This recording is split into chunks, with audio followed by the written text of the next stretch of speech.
बच्चों नमस्कार। आज हम पढ़ रहे हैं रस और रस का उदाहरण है हास्य रस। ये किस रस का उदाहरण है? हास्य रस का। बिंद के वासी उदासी तपे व्रतधारी महाबिनु नारी दुखारे गौतम तीय तरी तुलसी सुकथा सुनिवे मुनि बिंद सुखारे वही शिला सब चंद मुखी पर से पद मंजुल कंज तिहारे कीने बली रघुनायक जू करुणा करिके कानन पगुधारे। ये क्या था? ये हास्य रस का उदाहरण है। इसमें तुलसीदास जी लिखते हैं, बिंद के वासी विंध्याचल में निवास करने वाले ऋषि मुनि ये सुने कि श्री राम जी के चरणों की धूल से पत्थर जो अहिल्या थी वह मूर्ति भी महिला के रूप में गौतम ऋषि की पत्नी के रूप में प्रकट हो गई।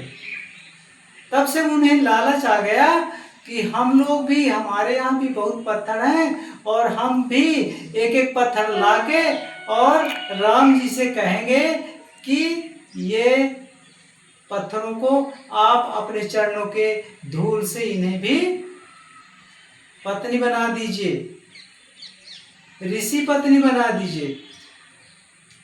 कहते हैं वहाँ के जो क्या है, बिंद के वासी उदासी तपी व्रतधारी महाबिनु नारी दुखारे।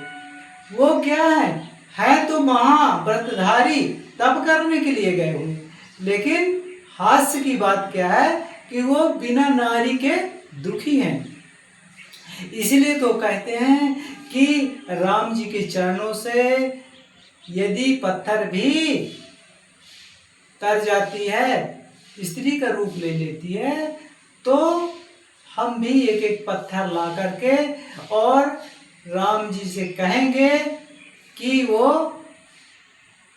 हमारे इन शिलाओं को, इन पत्थरों को स्पर्श कर दें ताकि हमें एक एक पत्नी मिल जाए। अब इस बात को सोच करके ऋषि मुनि कहते हैं कि राम जी ने बड़ी कृपा की है कि विंध्याचल के पर्वत की ओर आ रहे हैं, तो इससे हमें बहुत आशा जगी है। तो बच्चों, यह रहा हास्य रस का उदाहरण। यह विभिन्न प्रकार के D.Ed, B.Ed और C.TET जो चला है आज के दौर में सेंट्रल गवर्नमेंट का, उसके कंपटीशन में और SI, MPSI, UPSI के कंपटीशन में भी ये आता है। और ये छंद इसलिए आता है कि इसमें हास्य रस पकड़ना मुश्किल हो जाता है। तो इसको ध्यान रखिए, यह है हास्य रस का उदाहरण। तब तक के लिए धन्यवाद।